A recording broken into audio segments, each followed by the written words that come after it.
barang siapa mendengar Dajjal keluar, Rasulullah sebut, hendaklah dia lari daripada Dajjal. Jauh. Jangan pergi dekat. Jangan cuba nak pergi tengok. Nak selfie. Nak selfie dengan Dajjal. Jangan. Berusaha dia. Hendaklah dia lari jauh. Kerana demi Allah, sesungguhnya ada seorang laki-laki yang mendatanginya dan menyangka bahawa dirinya adalah orang yang beriman. Dia kata, tak apa. Saya orang kuat. Rasulullah cerita, ada.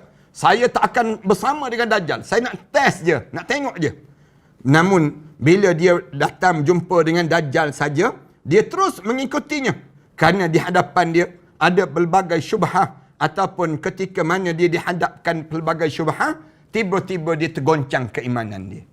Rasulullah sallallahu alaihi wasallam cerita demikian. Ada yang cuba nak berani. Dia kata, tak apa. Kita pergi. Sebab kita kuat iman. سنخوض معاركنا معهم وسنمضي جموعا نردعهم ونعيد الحق المغتصب وبكل القوة ندفعهم بسلاح الحق البتار سنحرر أرض الأحرار ونعيد الطهر إلى القدس من بعد الذل وذا العار السلام عليكم ورحمة الله تعالى وبركاته. الحمد لله رب العالمين والصلاة والسلام على أشرف الأنبياء والمرسلين وعلى آله وصحبه أجمعين. سبحانك لا علم لنا إلا ما علمتنا إنك أنت العليم الحكيم. يا عليم علمنا من علمك كما ترضى به عنا. يا حليم خلقنا بخلق الحلم وحققنا بحقائق العلم. اللهم علمنا ما جهلنا وذكرنا ما نسينا. اللهم يسر ولا تعسر وتمم بالخير. أما بعد. Sahabat-sahabat yang dikasihi sekalian, pertamanya marilah sama-sama kita mengaturkan rasa syukur yang tak terhingga kepada Allah di atas peluang di mana kita masih lagi diberi peluang oleh Allah untuk berbicara tentang mengenai satu sikap ataupun satu PL yang akan terjadi waktu mana menghampiri saat kiamat, iaitu di mana umat manusia ni dikelirukan dalam kehidupan mereka supaya mereka hilang taat kepada Allah Subhanahu Wa Taala, lalu matilah manusia di saat mana Allah menutup alam ini dalam keadaan tak beriman kepada Allah. Na'udzubillah min dzalik. Dalam hidup kita ni, sahabat-sahabat yang dikasihi sekalian, saya sentiasa sebut bahawa Rasulullah sallallahu alaihi wasallam bila dia datang di atas muka bumi ini, Rasulullah ajar pada kita untuk bersiap terhadap dua perkara. Dua perkara ni kita bersiap. Yang pertama, bersiap untuk saat kematian kita. Yang kedua, bersiap dalam hidup kita ni untuk saat kiamatnya alam ini. Ini dua persiapan yang lagaknya ataupun gayanya lebih kurang sama saja dalam hidup kita. Kerana bila kita dekat nak mati, ramai mana di kalangan kita goncangan iman berlaku. Demikian juga bila Allah nak tutup alam ini, Allah goncangkan keyakinan dalam hidup seorang mukmin kepada kekufuran kepada Allah Subhanahu Wa Taala. Siapa yang menjadikan seorang tersebut kufur, Allah datangkan dengan ujian yang paling berat di atas muka bumi ini. Bila nak ditutup alam ini, itu Allah jadikan datangnya Dajjal. Datangnya Dajjal ini menjadikan tak adalah satu ujian yang paling dahsyat dalam hidup seseorang. Rasulullah sallallahu alaihi wasallam sebut, tak ada lagi lah ujian yang paling berat yang ditimpakan ke atas umat dunia ini semenjak Allah ciptakan Adam AS, sejak daripada Allah ciptakan langit dan bumi ini, seberat daripada beratnya ujian Dajjal. Ujian Dajjal ni sampai peringkat kita baca doa, a'udzubika minal fitnatil mahya wal mamat wa a'udzubika min fitnatil masihud dajjal. Kita minta dalam doa kita, ya Allah, lindungilah aku daripada fitnah di dunia maupun di lepas pada mati nanti, ya Allah. Kemudian waktu mana hidup dan juga lepas pada mati nanti, ya Allah. Kemudian sama juga, lindungilah kami ini, ya Allah, daripada kejahatan yang disebut dengan Al-Masihud Dajjal. Lalu kita bincang panjang tentang Dajjal ini. Seingat saya, saya telah berbicara tajuk ini lebih kurang 4 kali. Saya bicarakan tentang tajuk ini. Dan kita dah sebut dah bagaimana Dajjal ini datang, kemudian bagaimana sikap dia, bagaimana pengikut dia, dan bagaimana Dajjal lakukan pada di kalangan umat Nabi Muhammad sallallahu alaihi wasallam. Walaupun dia hidup dalam keadaan singkat masa dia. Dia boleh cuma kekuatan dia tu, dia hidup dalam keadaan 40 hari. Tapi kekuatan dia boleh buat sehari bagaikan setahun. Dia boleh tahan matahari. Sehingga kan matahari itu tak bergerak di bawah aturan dia. Lalu dia mengaku dia jadi Tuhan. Yang ni jahatnya Dajjal yang disebut oleh Rasulullah sallallahu alaihi wasallam. Rasulullah sallallahu alaihi wasallam sebut banyak kali supaya kita ni terselamat daripada yang disebut dengan jahatnya Dajjal ini sendiri. Orang kita ni saya sebut banyak kali lah pada kita juga. Walaupun Dajjal tak datang, kita kena tipu kepada orang kafir pun ramai mana orang kita tertipu. Tu belum lagi Dajjal datang. Kalau datang Dajjal, lagi ramai orang kita tertipu. Ini gambaran yang perlu kita faham dalam kehidupan kita ni. Hari ni kita nak sebut tentang tajuk khusus, iaitu mengenai senjata orang mukmin daripada menghadapi kejahatan Dajjal. Macam mana kita nak lawan? Yang ni kemuncak dia panggil. Dalam perbincangan Dajjal ini, kita nak tahu macam mana kita nak lawan. Katakanlah Dajjal datang, waktu tu kita masih lagi hidup. Macam mana kita nak tahu ni Dajjal?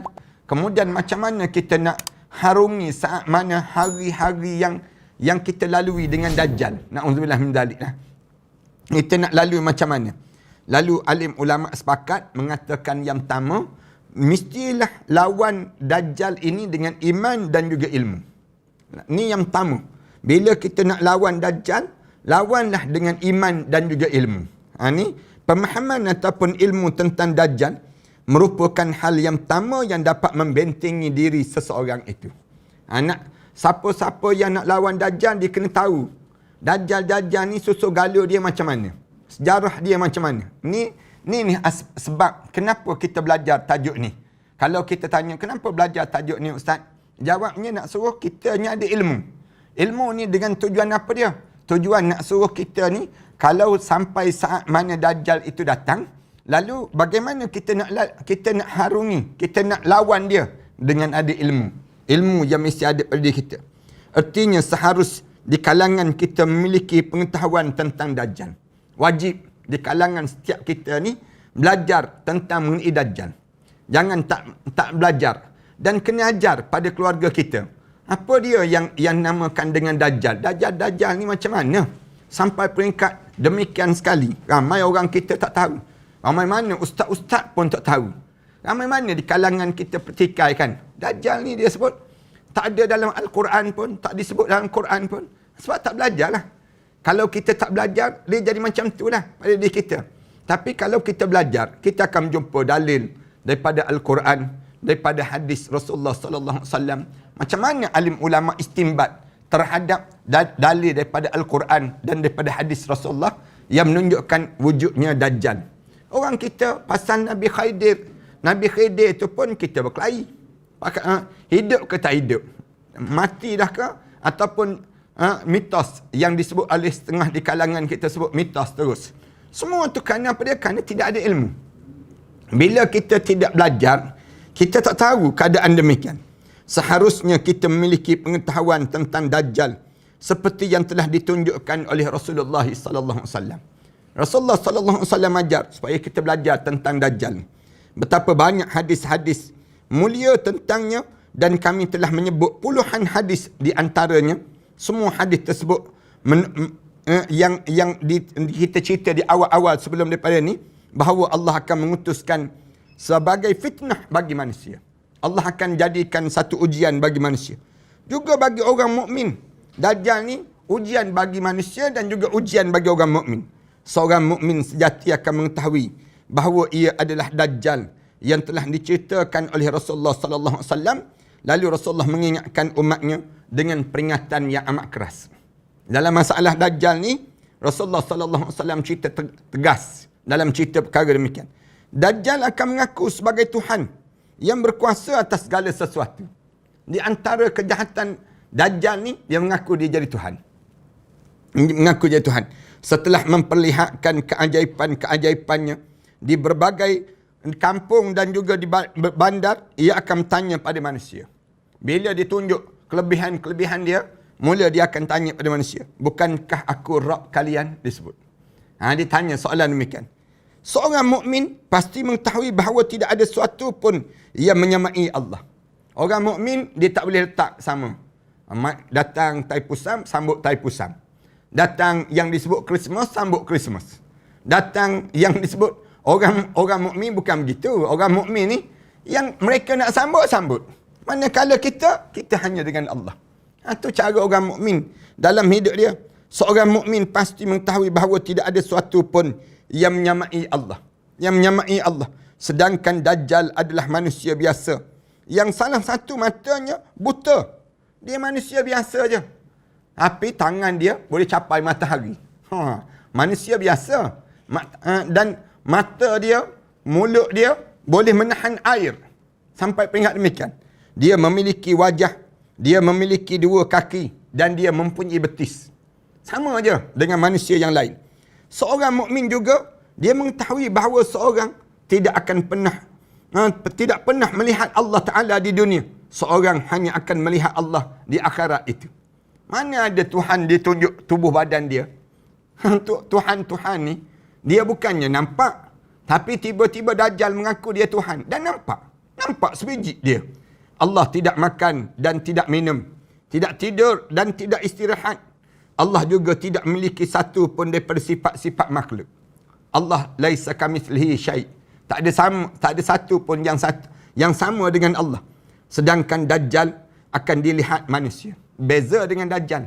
Dajjal ni dia nampak pada pandangan mata manusia. Manusia nampak. Ia juga makan dan minum. Lalu bagaimana ia mengaku jadi Tuhan? Dia makan dan minum. Tiba-tiba Dajjal mengaku jadi Tuhan.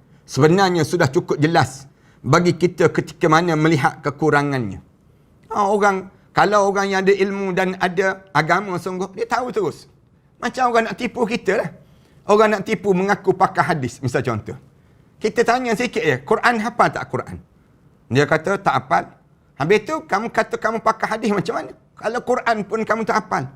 Senang je untuk kita nak jelaskan. Orang yang pakar hadis, dia tahu tentang maklumat yang namakan dengan hadis dan sebagainya.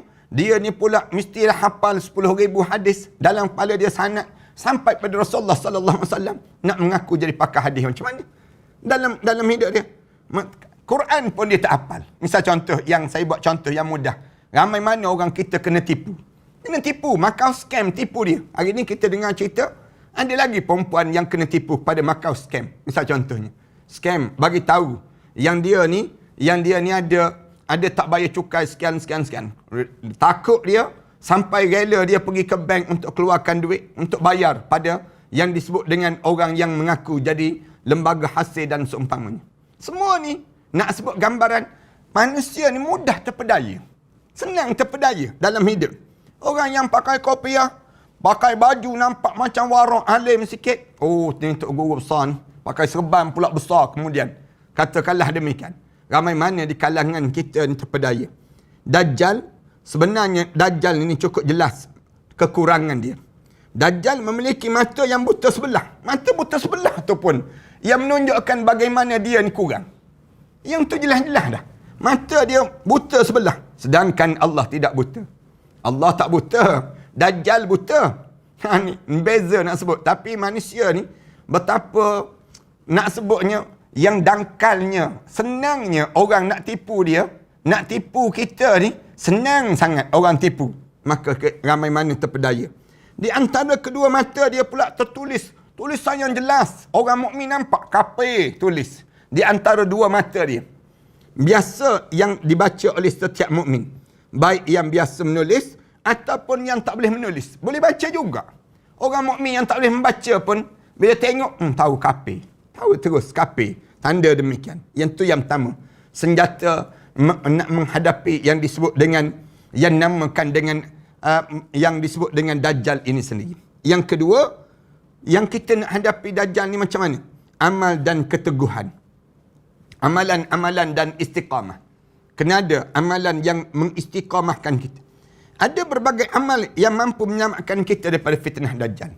Yang kedua ni. Iaitu yang kedua, memasuki salah satu haramain. Berusaha dalam hidup kita untuk pergi ke tanah haram, Mekah dan juga Madinah. Manalah tahu saat mana kita sampai di Mekah, Madinah, tiba-tiba saat itu, Dajjal datang. Dajjal datang. Kita selamat. Kerana Dajjal tidak akan masuk ke sana selama-lamanya. Dajjal tak boleh masuk. Mekah dan juga Madinah ni, dia tak boleh selama-lama. Hal ini diketahui dengan pasti daripada berbagai hadis yang mulia. Tu kita kena, pada diri kita ni kena rasa seronok pada kita. Yang kedua, memasuki Masjid Aqsa. Masuk Masjid Aqsa. Yang masih dikuasai oleh orang kafir sekarang ni. Ataupun Gunung Sur. Beberapa riwayat menyebut bahawa Dajjal juga tidak akan memasukinya. Beberapa riwayat sebut demikian. Gunung Sur ni di Mekah juga. Tempat Rasulullah SAW mendapat wahyu. Dipanggil demikian. Kemudian, yang ketiganya, amalan kita menghafal 10 ayat permulaan surah Al-Kahfi. Ingat ni. Yang ni pun sahabat-sahabat ramai dah yang tulis. Yang tulis di awal-awal lagi. Hafal 10 ayat daripada surah Al-Kahfi. Alhamdulillahilladzi anzala ala abdihil kitab walam yaj'al lahu iwaja qayyiman liyun. Ni ayat ni start daripada ayat 1 hingga 10 ayat permulaan surah Al-Kahfi. Dan membacanya ketika Dajjal keluar. Bila Dajjal keluar, baca.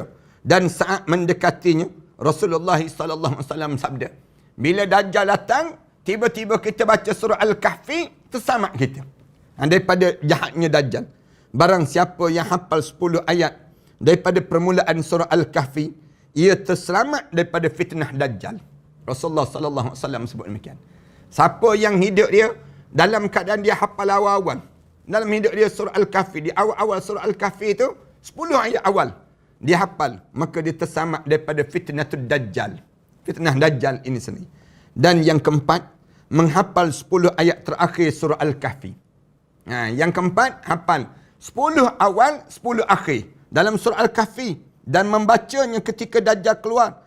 Waktu mana Dajjal itu mendekatinya. Hadis yang menyebut 10 ayat daripada permulaan surah Al-Kahfi ataupun 10 ayat terakhir adalah dua-dua sahih.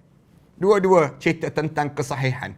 10 ayat daripada awal surah Al-Kahfi dan yang dalam masa yang sama 10 ayat pada 10 akhir surah Al-Kahfi. Nak baca salah satu tu pun tak apa.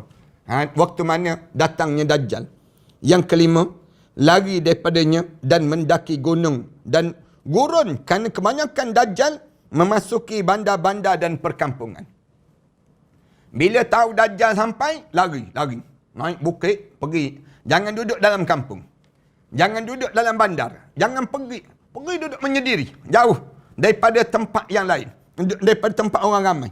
Dalam kitab Sahih Muslim, Ummu Syarik berkata, saya mendengar Rasulullah SAW bersabda, hendaklah manusia lari menjauhi Dajjal menuju gunung-gunung. Rasulullah SAW sebut demikian.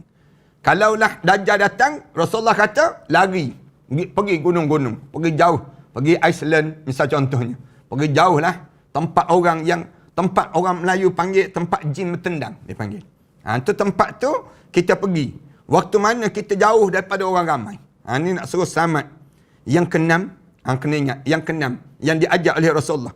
Meludahi wajah dia apabila bertemu. Siapa berjumpa dengan Dajjal, ludah muka dia. Abu Umamah radhiyallahu anhu berkata, Rasulullah SAW membicarakan tentang Dajjal. Beliau bersabda, barang siapa di antara kalian berjumpa dengannya, hendaklah ia meludah wajah Dajjal itu. Jangan takut. Tengok Dajjal datang. Tapi pastikan dia betul-betul Dajjal, tuan-tuan. Jangan ludah atas muka kawan-kawan kita. Kita ludah poi atas muka kawan kita. Dajjal ni kita sebut demikian. Memang kena ludah baliklah kita. Kena jaga-jaga. Jangan salah pula. Rasulullah SAW sebut, Dajjal ni mata dia buta. Tapi jangan orang buta pun ludah terus kita. Mata dia buta sebelah kanan. Dan kemudian ada tulisan kafir di atas dahi dia. Ataupun di antara kedua mata dia ada tulisan kafir. Ini tanda Dajjal lah.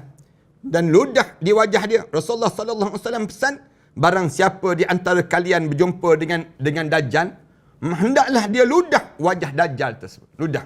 Jangan biarkan Dajjal itu datang, kemudian menipu kita dan memperdayakan kita. Yang ketujuh, memperbanyakkan bacaan tasbih. Sebut subhanallah. Tahlil, la ilaha illallah. Takbir, Allahu Akbar. Bacaan itu merupakan bekal dan makanan bagi orang mukmin dalam menghadapi ujian dan kekuatan baginya pada saat kejahatan itu terjadi. Barang siapa diuji dengannya, hendaklah dia bersabar, teguh dan mengucapkan la haula wala quwwata illa billah. Tiada upaya dan tiada keupayaan dan tiada daya dan upaya kecuali kepada Allah Subhanahu Wa Taala. Ini saat mana berlaku demikian. Jika Dajjal melemparnya ke dalam api, hendaknya ia memenjamkan kedua matanya. Tiba-tiba kita ludah. Katakanlah kita ludah. Ludah Dajjal ni, Dajjal pun pegang kita. Pegang kita, campak dalam api. Hendaklah kita sabar sehingga api tersebut menjadi sejuk dan selamat di atas pertolongan Allah. Jangan bimbang. Walaupun dicampak dalam api, nampak campak dalam api, tiba-tiba api itu berubah menjadi sejuk. InsyaAllah. Rasulullah menasihati kita untuk tetap teguh ketika menghadapi cubaan yang besar ini. Rasulullah bersabda, ia akan keluar di jalan tembus antara Syria dan juga Iraq.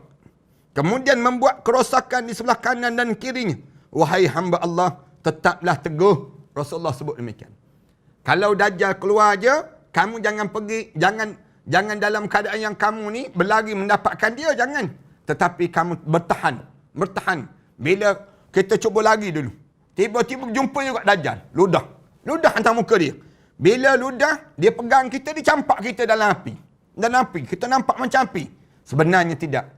Dia akan jadi sejuk di saat mana dicampak demikian. Rasulullah telah menasihati kita agar menjauhi Dajjal ini. Kerana berbagai syubhah dan keajaiban akan menggoncangkan keimanan yang ada dalam jiwa seseorang. Allahu Akbar. Orang kita kan, pergi pekan sehari, tengok orang meniaga ubat kurap. Kita pun tengok, dia pun bawa keluar ular. Dia bawa keluar macam-macam gaya. Akhirnya, dia nak jual ubat kurap je. Misal contoh. Terbeli juga ubat kurap. Padahal kita ni kurap pun tak ada. Itu nak sebutnya, gambaran bagaimana pelik, kita tengok pelik. Benda yang dia buat silap mata. Benda-benda silap mata demikian. Ini kan Dajjal. Dajjal ni dia bukan sekadar begitu. Dia ditunjuk kuasa dia, kehebatan dia. Rasulullah SAW juga mengingatkan bahawa orang yang lari dan tidak mematuhi Dajjal itu akan selamat. Siapa yang lari, tiba-tiba dalam keadaan Dajjal yang buat macam-macam gaya keadaan itu, dia tak ikut Dajjal. Dia lawan Dajjal. Dia selamat. Imran bin Husain radhiyallahu anhu berkata, Rasulullah sallallahu alaihi wasallam bersabda, "Man sami'ad Dajjal falyana anhu fa wallah innar rajul la ya'tihi wa huwa yahsibu annahu mu'min fayattabi'uhu mimma yab'atsu bihi minasyubhat aw lima yab'atsu bihi minasyubhat." Barang siapa mendengar Dajjal keluar, Rasulullah sebut, hendaklah dia lari daripada Dajjal. Jauh. Jangan pergi dekat. Jangan cuba nak pergi tengok. Nak selfie dengan Dajjal. Jangan. Berusaha dia. Hendaklah dia lari jauh. Kerana demi Allah, sesungguhnya ada seorang laki-laki yang mendatanginya dan menyangka bahawa dirinya adalah orang yang beriman. Dia kata, tak apa. Saya orang kuat. Rasulullah cerita, ada. Saya tak akan bersama dengan Dajjal. Saya nak test je. Nak tengok je. Namun, bila dia datang jumpa dengan Dajjal saja, dia terus mengikutinya. Kerana di hadapan dia ada pelbagai syubhah, ataupun ketika mana dia dihadapkan pelbagai syubhah, tiba-tiba dia tergoncang keimanan dia. Rasulullah sallallahu alaihi wasallam cerita demikian. Ada yang cuba nak berani, dia kata tak apa, kita pergi. Nah, sebab kita kuat iman kan, kita kan anak ustaz kan, kita kan anak yang orang yang ada agama kan, kita begini-begini, tiba-tiba dia pergi, tengok Dajjal, bertukar terus dalam diri dia. Orang kita kena RM50 pun lepeh dah. Tengok Dajjal lagi lepeh, senang ceritanya. Orang kita ramai mana berubah dalam hidup dia. Punca apa berubah? Kerana dalam keadaan dalam hidup dia tidak ada kekuatan untuk nak lawan. Yang dia tengok suasana yang terjadi itu lebih hebat dibandingkan dengan kekuatan iman yang ada pada diri dia. Yang ketiga, bila berlakunya Dajjal ni, berlindung dan bertawakallah pada Allah. Bila kita datang Dajjal juga, ingat betul-betul ni. Yang ketiga ni, berlindung dan bertawakallah pada Allah. Berlindung dan bertawakal pada Allah. Di antara perbuatan yang mampu menyelamatkan seorang beriman dan daripada kejahatan fitnah Dajjal adalah kembali kepada Allah. Balik pada Allah. Bertawakal dan sentiasa berlindung padanya daripada kejahatan dan fitnah Dajjal. Aisyah radhiyallahu anha berkata, saya mendengar Rasulullah sallallahu alaihi wasallam meminta perlindungan daripada fitnah Dajjal dalam salatnya. Rasulullah sallallahu alaihi wasallam pun minta supaya lindungi diri dia daripada kejahatan fitnah Dajjal. Bayangkan, kalau Rasulullah sallallahu alaihi wasallam pun minta nak ajar pada umat dia, demikianlah pada diri kita yang jadi umat Rasulullah, minta supaya dilindungi. Rasulullah selalu meminta perlindungan daripada fitnah Dajjal dalam tasyahud akhir dalam solat Rasulullah. Rasulullah baca doa ni. Siapa-siapa yang boleh rakam, siapa-siapa yang boleh tulis balik doa ni, itu lebih baiklah. Doa dia, Allahumma inna na'udzubika min azabi jahannam wa min azabil qabr wa min fitnatil mahya wal mamat wa min fitnatil mas'ihid dajjal.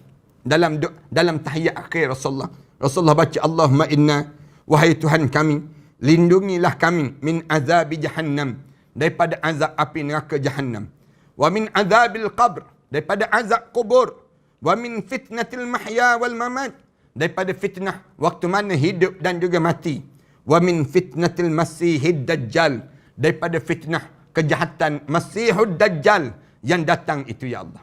Ini doa Rasulullah sebut dalam salat Rasulullah tasyahud akhir itu, fil alamina innaka hamidum majid tu.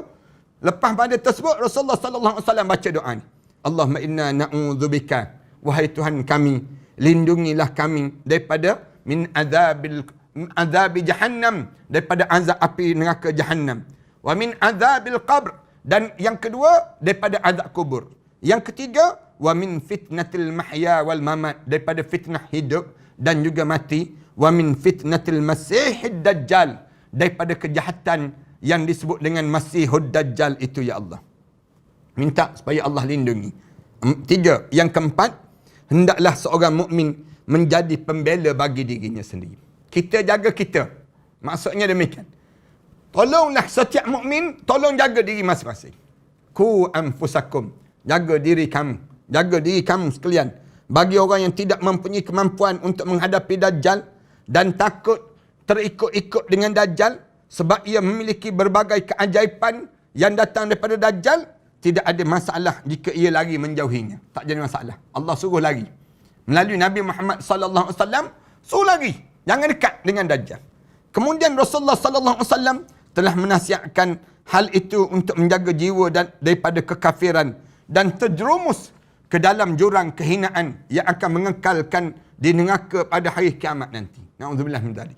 Mati syirik. Mati syirik ni, siapa yang mati dalam keadaan menduakan Allah. Tuhan Allah satu, Tuhan Dajjal satu. Dia ikut Dajjal. Misal contoh demikian. Tiba-tiba dia mati, masuk neraka jahannam. Na'udzubillah min dzalik. Dalam keadaan kekal dalam neraka tu sampailah bila-bila dalam neraka. Namun apabila seorang memiliki kemampuan untuk menghadapi Dajjal, katakanlah ada di kalangan kita yang kata, saya nak lawan Ustaz, nak lawan. Ia mesti menjadi pembela bagi dirinya dan bertanggungjawab terhadap dirinya sendiri. Maksudnya, dia mesti mengukuh jiwa dia. Jangan sembarangan. Bila dia nak berhadapan dengan Dajjal, jika nanti tergoda dan mengikuti Dajjal, tetapi jika ia tetap teguh di hadapannya dengan iman dan ilmu, Allah akan membalas dengan pahala yang hanya Allah saja yang mengetahui. Besarnya bebanan, besarlah pahala yang Allah sediakan dalam hidup. Jangan bimbanglah pada diri kita. Imam Muslim meriwayatkan sebuah hadis bahawa Rasulullah sallallahu alaihi wasallam bersabda, jika ia Dajjal keluar dan aku berada di antara kalian. Rasulullah sebut, kalaulah Dajjal ni keluar, aku berada di antara kalian, aku akan menjadi pembela kalian. Rasulullah sebut, aku akan menjadi pembela bagi pihak kalian. Tetapi jika ia keluar dan aku tidak bersama dengan kalian, Rasulullah sebut, suatu hari kalian keluar Dajjal, aku dah tak ada dah di waktu itu, maka setiap jiwa mesti menjadi pembela bagi dirinya sendiri. Setiap yang namakan dengan yang di kalangan kita ni mesti bela diri kita sendiri. Dan Allah akan menggantikan aku membela setiap Muslim. Rasulullah sallallahu alaihi wasallam sebut demikian. Artinya jika manusia memiliki kekuatan iman, jangan takut dan teguhlah di hadapan Dajjal. Bila nampak Dajjal datang dekat, ludah atas muka dia. Ludah atas muka dia. Rasulullah ajar demikian. Dan Allah akan menjadikan wali dan penolong baginya. Allah Ta'ala berfirman, Yusabbitullahu alladhina amanu bil qawli thabiti fil hayatid dunya wa fil akhirah wa yudillullahu az-zalimin wa yaf'alullahu ma yasha'. Allah meneguhkan iman orang-orang yang beriman dengan ucapan yang teguh itu dalam kehidupan di dunia dan di akhirat. Dan Allah akan menyesatkan orang yang zalim dan memperbuatkan apa yang dikehendaki. Dalam ayat yang lain Allah Subhanahu wa taala sebut, innal ladzina qalu rabbuna Allah summa istaqamu tatanazzalu alaihimul malaikah alla takhafu wa la tahzanu wa abshiru bil jannati allati kuntum tu'adun nahnu awliya'ukum fil hayatid dunya wa fil akhirah wa lakum fiha ma tashtahi anfusukum wa lakum fiha ma tad'un. Sesungguhnya orang-orang yang hidup dia mengatakan Rabbuna Allah, Tuhan kami ialah Allah, summa istaqamu, kemudian ia istiqamah dengan agama Allah. Saat mana dekat nak meninggal dunia, tatanazzalu alaihimul malaikah, malaikat akan turun kepada dia dengan mengatakan alla takhafu wa la tahzanu, jangan kamu takut dan jangan kamu bimbang. Jangan kamu takut dan jangan kamu bimbang. Wala tahzanu wa abshiru bil jannah, kabar gembira pada kamu terhadap syurga allati kuntum tu'adun, yang telah dijanjikan oleh Allah pada diri kamu. Nahnu awliya'ukum fil hayatid dunya, dan kamilah pelindung-pelindung kamu dalam kehidupan dunia dan akhirat. Di dalamnya kamu akan memperolehi apa yang kamu inginkan dan memperolehi apa yang kamu minta dalam hidup kamu. Ada dua hadis tentang Dajjal yang harus selalu diingat dalam hidup kita, iaitu hadis Ibn Sayyad dan hadis Imam Tamim Ad-Dari. Hadis yang pertama sebut lebih kurang Ibn Sayyad yang disebut sebagai Dajjal. Siapakah sebenarnya Ibn Sayyad yang muncul di zaman Nabi sallallahu alaihi wasallam? Ini cerita tentang Dajjal ni disebut dua kali.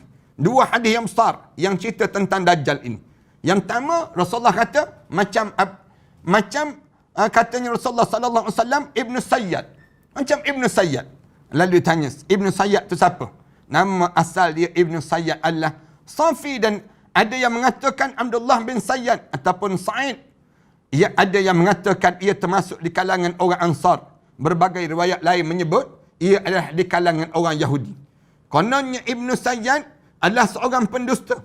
Kadang ia melakukan praktik dalam perdukunan dan kadang-kadang berbohong. Ini Ibn Sayyad ni. Siapa Ibn Sayyad? Ditanya. Ibn Sayyad yang pernah Rasulullah sebut, kalau kamu tengok Dajjal, kamu tengok seiras muka Ibn Sayyad. Rasulullah sebut demikian. Zaman Rasulullah ni, siapa Ibn Sayyad ni? Tak bomoh. Dia tak bomoh. Yang suka membomohkan orang. Dan kadang-kadang cakap bohong. Memang dah, tak bomoh ni cakap bohong.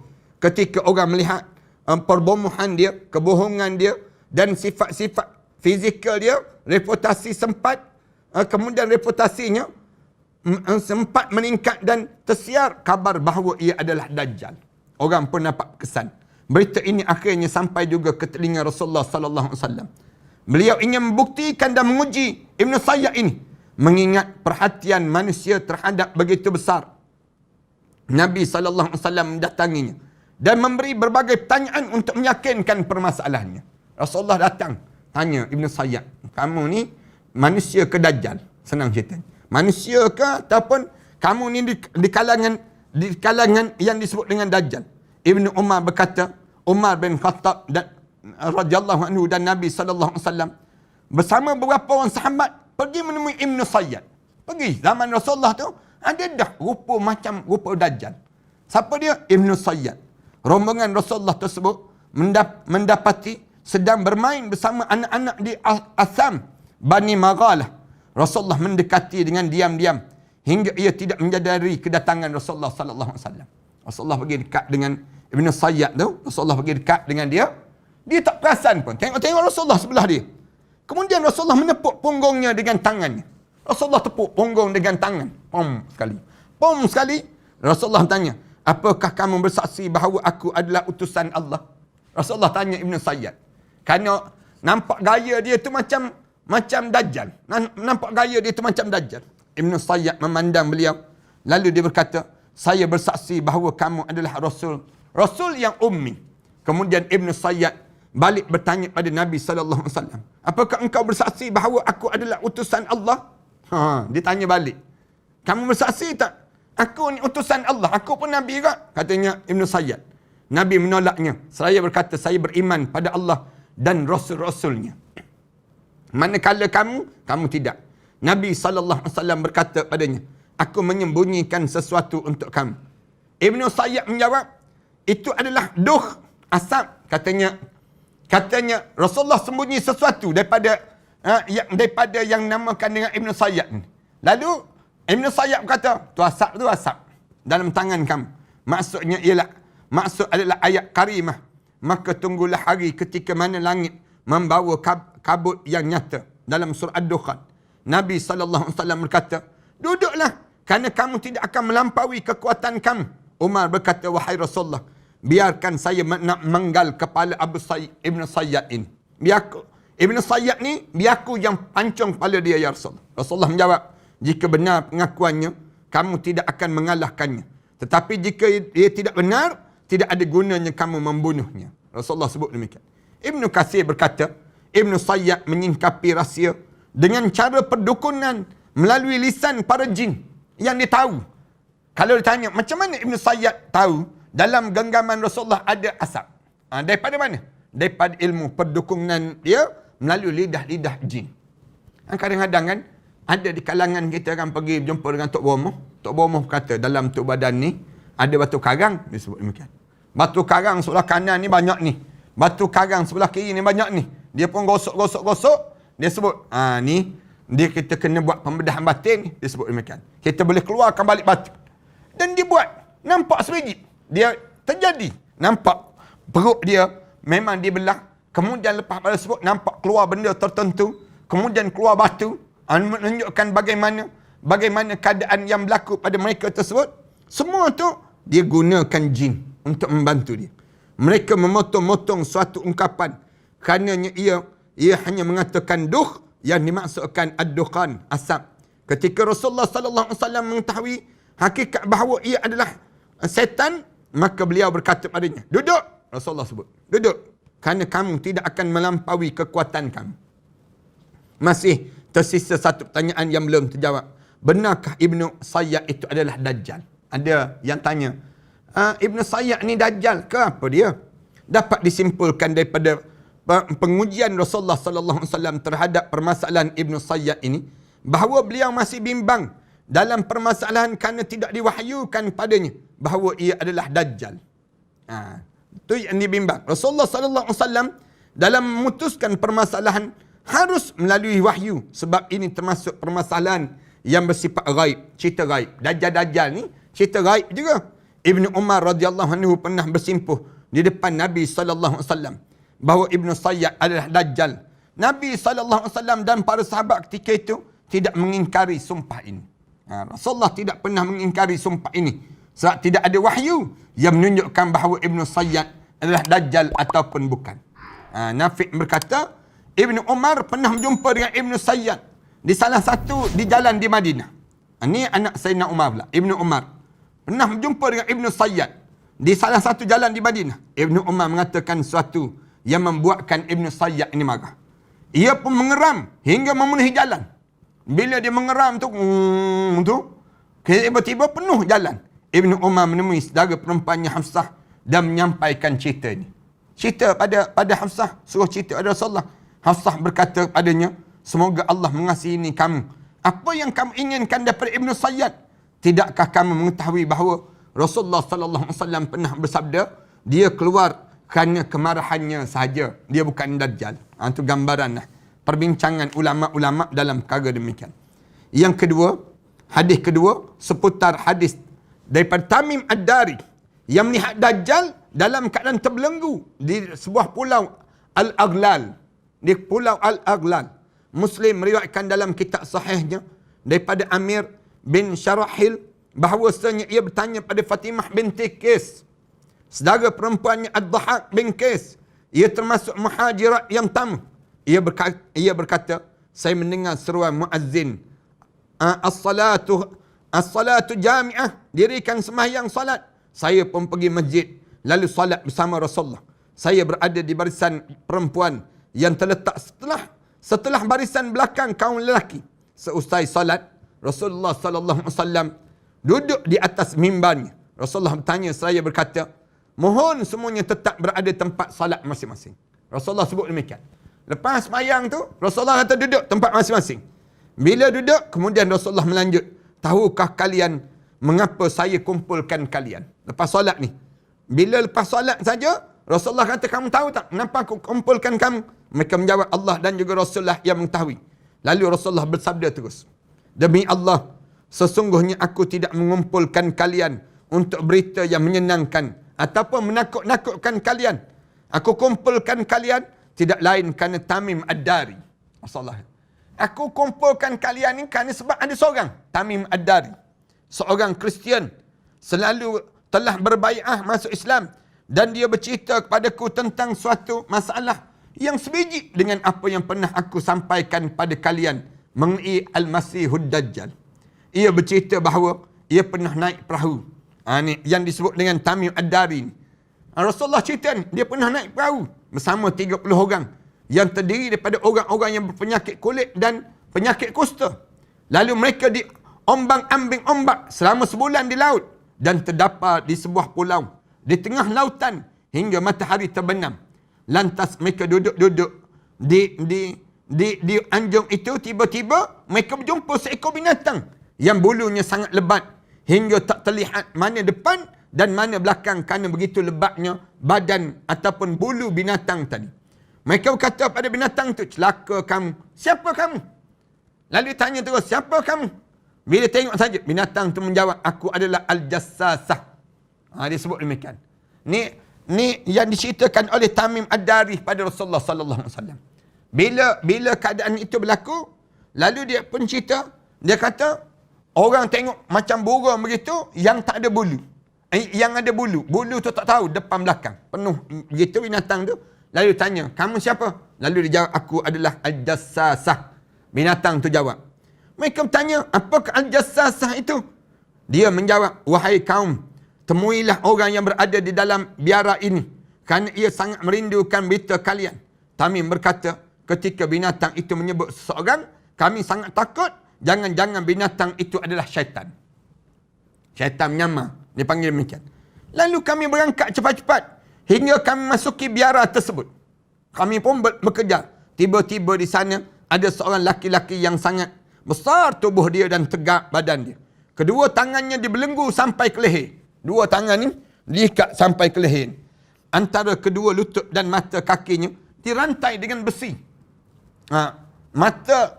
Lutut dia tu sampai kepada mata dia. Kami bertanya, siapakah kamu ini? Dia menjawab, kalian telah dapat cerita tentang beritaku ni. Kerana itu, beritahukanlah kepadaku, siapakah sebenarnya kalian ini? Maknanya, ni Dajjal yang terikat tersebut. Mereka menjawab, kami adalah orang-orang Arab. Kami naik perahu dan kami terkontang-kanting di lautan, dipermainkan ombak selama 1 bulan. Kemudian kami mencari tempat berlindung di pulau ini dan kami duduk-duduk dekat dengan perahu. Lantas kami masuk ke pulau ini dan kami bertemu seekor binatang yang bulunya sangat lebat hingga tidak kelihatan mana satu depan dan mana satu belakang kerana lebatnya bulu itu. Kami bertanya kembali, celaka kamu. Siapa kamu? Binatang itu menjawab, aku adalah Al-Jassasah.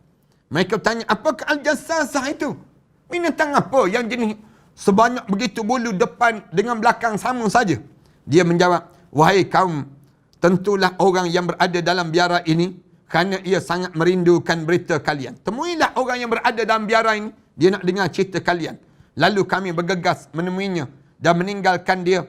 Kami merasa tidak aman. Jangan-jangan itu adalah syaitan yang menyamar manusia.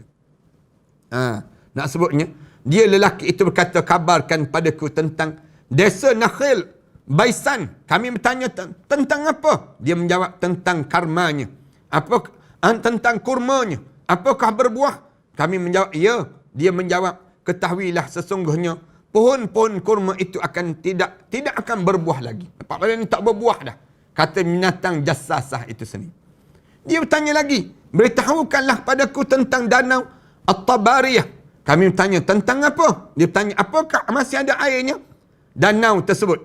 Kami menjawab, airnya banyak sekali. Dia berkata, ketahuilah, sesungguhnya air akan habis. Selanjutnya dia berkata lagi, kabarkan padaku tentang mata air Zukhr.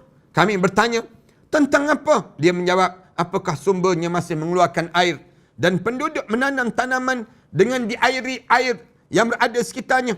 Kami menjawab, airnya banyak sekali dan penduduk menggunakannya untuk menyiram tanaman mereka. Dia berkata lagi, beritahulah kepadaku tentang Nabi yang ummi, apa yang dilakukan. Kami menjawab, beliau telah berhijrah meninggalkan Mekah menuju ke Yathrib, ke Madinah.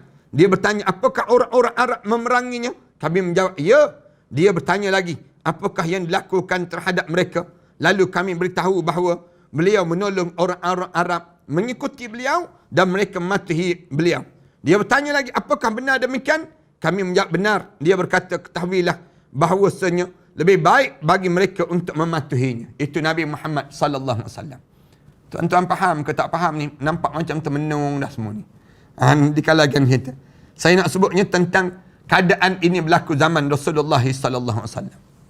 Kemudian perlu saya beritahu pada kalian bahawa aku adalah Al-Masihud Dajjal dan saya akan diizinkan keluar. Nanti saya akan berkelana di muka bumi ini. Tidak ada satu pun kampung melainkan saya singgah selama 40 malam kecuali Mekah dan Taibah di Madinah saja. Kerana kedua kota ini diharamkan ke atasku, katanya Dajjal. Maknanya alim ulama sebut Dajjal tu dah ada dah sekarang. Tu senang ceritanya. Tunggu masa je keluar. Masa je keluar. Setiap saya hendak memasuki salah satunya, saya dihadang oleh seorang malaikat yang menghunus pedang, yang pada tiap pintunya ada malaikat yang menjaganya. Fatimah radhiyallahu anha berkata, Rasulullah sallallahu alaihi wasallam bersabda sambil mencocok, menusuk-nusuk tongkatnya kecil dia di atas mimbar. Inilah Saibah, inilah Saibah, inilah Saibah, yakni Madinah. Ingatlah, bukankah aku telah memberitahu kalian mengenai hal ini? Jemaah menjawab, ya Rasulullah. Selanjutnya beliau bersabda, saya hairan terhadap cerita Tamim yang sebiji dengan apa yang telah saya ceritakan pada kalian. Juga tentang kota Madinah dan juga Mekah. Ketahuilah bahawa dia berada di laut Syria dan di laut Yaman. Rasulullah sebut demikian. Ketahuilah bahawa dia berada di laut Syria dan atau laut Yaman. Oh tidak, Rasulullah sebut. Tetapi dia akan datang daripada arah timur.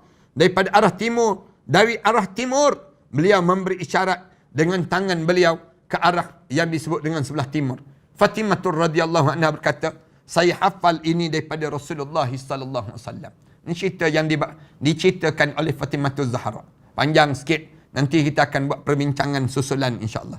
Dan yang akhir sekali, kita kena faham bahawa Dajjal ini akan dibunuh di tangan Nabi Isa bin Maryam itu. Isa bin Maryam akan turun daripada langit kedua. Dan perintah Allah, tugasnya utamanya adalah membunuh Dajjal yang telah memfitnah manusia di seluruh penjuru bumi ini. Tidak ada yang selamat daripada fitnahnya. Begitu juga kaum muslimin, kecuali yang dirahmati Allah Ta'ala. Isa bin Maryam akan turun di menara sebelah timur kota Damsyik. Mujammi' bin Jariyah Al-Ansari, insya-Allah kita akan cerita tentang Nabi Isa ini. Tapi kita nak cerita Dajjal ni dibunuh oleh siapa? Dibunuh oleh Nabi Isa AS. Dalam riwayat Jariyah Al-Ansari, Mujammi' bin Jariyah Al-Ansari radhiyallahu anhu berkata, saya mendengar Rasulullah bersabda, kemudian Nabi Isa bin Maryam akan turun dan menyeru pada waktu subuh, menjelang subuh. Turun tu dekat dengan subuh. Nabi Isa akan turun. Dekat dengan subuh, dia berkata, wahai manusia. Nabi Isa ni, dia akan panggil manusia. Wahai manusia, apa yang menghalang kalian untuk keluar menemui pendusta yang kotor ini? Mereka menjawab, kerana lelaki ini daripada golongan jin. Lalu mereka berjalan. Ternyata mereka bertemu dengan Nabi Isa bin Maryam. Bila Nabi Isa kata, yang kamu semua tak keluar ni sebab apa? Sebab apa tak keluar? Lalu mereka jawab dalam corong-corong rumah mereka. Mereka kata, kerana ada Dajjal yang kat luar. Dajjal ni daripada jin. Dia sebut demikian. Mereka sebut demikian. Lalu mereka pun keluar. Bila mereka keluar, mereka berjumpa dengan Nabi Isa bin Maryam. Orang mukmin di saat itu. Bila dia keluar, saat solat akan didirikan, dikatakan pada dia, majulah wahai ruh Allah. Orang ramai kata, ke depanlah wahai Nabi Isa. Ia berkata, hendaknya imam kalian maju dan menjadi imam kalian. Bukan aku, katanya Nabi Isa. Orang yang biasa jadi imam di kalangan kalian, jadi imam. Selesai solat subuh, mereka keluar menemuinya. Ia membunuh Dajjal. Hingga pohon dan batu pun memanggil, wahai roh Allah, ini Yahudi. Hingga semua pengikutnya dibunuh. Pengikut Yahudi ini bunuh. Satu hari nanti, Yahudi lagi. Batu, pokok semua akan sebut, belakang kami ni ada Yahudi. Belakang kami ni ada Yahudi. Bunuh.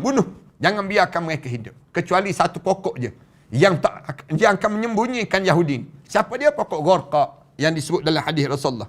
Muslim meriwayatkan hadis daripada Abu Hurairah radhiyallahu anhu berbunyi, maka ketika mereka kaum muslimin bersiap untuk perang dan merapatkan barisan waktu salat tiba, Nabi Isa bin Maryam pun turun. Waktu itu dia akan mengimami mereka. Ketika musuh Allah Dajjal melihat diri Nabi Isa, ia mencair seperti garam, ia mencair di lautan. Kalau dibiarkan, pasti ia akan mencair sampai binasa terus. Tetapi Allah berkehendak membunuhnya dengan tangan Isa bin Maryam, sehingga darahnya diperlihat di hadapan mereka. Nabi Isa pergi, pegang, kemudian tikam yang disebut dengan Dajjal itu. Disebut dalam Sunan Ibn Majah, Sahih Ibn Khuzaimah dan Al-Mustadrak, Abu Umamah meriwayatkan bahawa Nabi SAW bersabda. Ingat betul-betul ni tuan-tuan. Sahabat-sahabat yang masih lagi kebingungan terhadap Dajjal ini, ingat hadis Rasulullah sebut. Dan imam mereka, imam kaum muslimin yang mempersiapkan kekuatan untuk memerangi Dajjal adalah laki-laki yang saleh. Kalau kita nak suruh siapa yang berjaya untuk nak lawan Dajjal ni, dia mesti jadi orang yang saleh-saleh, yang alim-alim. Pada saat imam mereka telah maju untuk solat subuh berjemaah, tiba-tiba Nabi Isa bin Maryam alaihissalam turun di antara mereka. Lantas imam mereka berbalik mundur, berbalik ke belakang, berjalan ke belakang untuk mempersilakannya. Ada yang jawab itu Imam Mahdi. Berdasar pada hadis Rasulullah ini. Nabi Isa meletakkan tangannya di tengkuknya. Kemudian dia berkata, maju dan salatlah, kerana ia didirikan iqamah untuk kamu. Kamu pergi ke depan. Lalu ia salat bersama imam mereka. Setelah mana selesai salat, Nabi Isa bin Maryam berkata, bukalah pintu itu. Lalu mereka membukanya dan di belakangnya ada Dajjal bersama 70,000 orang Yahudi yang kesemuanya membawa pedang yang terhunus dan tajam. Ketika Dajjal melihat Nabi Isa bin Maryam alaihissalam, ia mula mencair seperti mencairnya garam di lautan. Rasulullah sebut demikian. Dia tengok saja yang disebut dengan, dia nampak saja Nabi Isa alaihissalam, Dajjal ni, dia tengok Nabi Isa, cair terus dia. Macam garam yang cair di lautan. Maka ia pun melarikan diri. Lalu Nabi Isa mendapatkan di pintu Lut sebelah timur. Kemudian membunuhnya. Setelah itu Allah menghancurkan Yahudi. Sehingga tidak ada satu penciptaan Allah Ta'ala yang dapat melindungi orang-orang Yahudi. Allah mula bunuh sekor-sekor pokok Yahudi. Yang jahat sangat ni. Yang dibunuh sekor-sekor Yahudi ni, bahkan Allah menjadikan batu, pohon, dinding, juga binatang, kecuali pohon Gharqa, kerana ia adalah pohon mereka. Mula berkata, memberitahu, wahai hamba Allah yang Muslim, inilah Yahudi, kemarilah dan bunuhlah Yahudi ini. Allahu Akbar. Berakhirlah tajuk yang kita bincang tentang tajuk Dajjal ini. InsyaAllah kita akan terus perbincangan dalam tanda yang keempat, tanda yang besar saat mana datangnya yang disebut dengan kiamat ini ialah kedatangan Nabi Isa alaihissalam pula, insyaAllah. Mudah-mudahan tuan-tuan faham dah.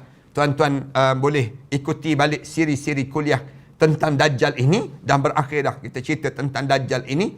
Tuan-tuan boleh tengok yang lepas-lepas, dalam rakaman yang lepas, dalam siri-siri yang terlepas yang tuan-tuan tak sempat tu, boleh tengok balik. Dalam YouTube ada, insyaAllah. Dalam dalam Instagram pun ada. Kemudian dalam Facebook pun ada. Tuan-tuan boleh dapatkan baliklah, insyaAllah.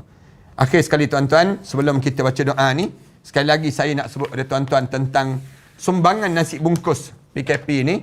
Siapa-siapa yang nak berinfak ataupun nak bagi sumbangan satu bungkus RM8 saja. Tuan-tuan terus ke akaun Matan Center, tuan-tuan masukkan dalam dalam akaun tersebut RM8 je. Dan di talian 013 906 1204. Itu yang pertama. Yang kedua, kita masih lagi membuka peluang penajaan pada anak-anak yang dah habis dah 30 juzuk Al-Quran. Dah habis dah 30 juzuk. Tapi mereka ni menyambung peringkat syahadah untuk dapatkan syahadah balik. Syahadah maknanya tak salah 4 ataupun 3 kesalahan dalam 30 juzuk bacaan sekaligus pada mereka sebut. Dan kemudian mereka ambil SPM. Dan kemudian mereka ambil syahadah ini selama yuran mereka satu sem ini saja kami perlu lebih kurang RM3,000. Kalau tuan-tuan nak pada taja pelajar-pelajar, anak-anak pelajar ni, tuan-tuan boleh terus ke talian 013 617 1941. Tuan-tuan, ada anak-anak yang perlu ditaja ni, adik Siti Sarah binti Muhammad Nur. Dia Al-Hafizah. Kemudian Muhammad Ikhwan Khairil bin Muhammad Izham, ni pun Al-Hafiz yang dah habis 30 juzuk Al-Quran. Ni datang daripada Kampung Rangut, mungkin Padang Maksirat, Langkawi. Kemudian Siti Kharijah yang datang daripada Kampung Nyo Cabang, Bohor, Langkawi. Kemudian adik Khadijah ni di antara mereka yang telah dah habis dah 30 juzuk, tapi mereka-nya setiap hari baca Al-Quran Karim ini sendiri. Kalau tuan-tuan ada kelapangan, tuan-tuan nak tanggung mereka, kemudian tuan-tuan niat untuk arwah ayah, arwah mak, mereka baca Quran untuk arwah ayah kita, arwah mak kita selama setahun. Dan satu sem tu mereka baca. Siapa yang nak jadikan, nak boleh baca pada kita dan juga pada arwah-arwah yang telah meninggal dunia ini. Ambil peluang tuan-tuan di saat-saat sebegini. Kalau tuan-tuan nak taja, sama ada tuan-tuan nak taja tu dalam bentuk sebulan, ataupun 4 bulan, ataupun 8 bulan, ataupun 12 bulan. Pun boleh juga ni. Tuan-tuan terus ke talian 013 617 1941. A'udzubillah minasyaitanirrajim. Bismillahirrahmanirrahim. Alhamdulillahirabbil wassalatu wassalamu ala asyrafil anbiya'i wal mursalin wa ala alihi wa sahbihi ajma'in. Rabbana iftah bainana wa baina qaumina bil haqq wa anta khairul fatihin. Rabbana atina fid dunya hasanah wa fil akhirati hasanah wa qina adzabannar. Alhamdulillahirabbil alamin. سنخوض معاركنا معهم وسنمضي جموعا نردعهم ونعيد الحق المغتصب وبكل القوة ندفعهم وبكل القوة ندفعهم بسلاح الحق البتار سنحرر أرض الأحرار ونعيد الطهر إلى القدس من بعد الذل وذا العار من بعد الذل وذا العار سنخوض معاركنا معهم وسنمضي جموعا نردعهم ونعيد الحق المغتصب وبكل القوة ندفعهم وبكل القوة ندفعهم بسلاح الحق البتار سنحرر أرض الأحرار ونعيد الطهر إلى القدس من بعد الذل وذا العار من بعد الذل وذا العار سنخوض معاركنا معهم وسنمضي جموعا نردعهم ونعيد الحق المغتصب وبكل القوة ندفعهم وبكل القوة ندفعهم وسنمضي ندك معاقلهم بدبيل دام يقلقهم وسنمحو العار بأيدينا وبكل القوة نردعهم وبكل القوة نردعهم سنخوض معاركنا معهم وسنمضي جموعا نردعهم ونعيد الحق الحق المغتصب وبكل القوة ندفعهم وبكل القوة ندفعهم لن نرضى بجزء محتل لن نترك شبرا للذل ستمور الأرض وتحرقهم في الأرض براكين تغلي في الأرض براكين تغلي سنخوض معاركنا معهم وسنمضي جموعا نرضعهم ونعيد الحق المغتصب وبكل القوة ندفعهم وبكل القوة ندفعهم سنخوض معاركنا معهم وسنمضي جموعا نردعهم ونعيد الحق المغتصب وبكل القوة ندفعهم وبكل القوة ندفعهم سنخوض معاركنا معهم وسنمضي جموعا نردعهم ونعيد الحق المغتصب وبكل القوة ندفعهم وبكل القوة ندفعهم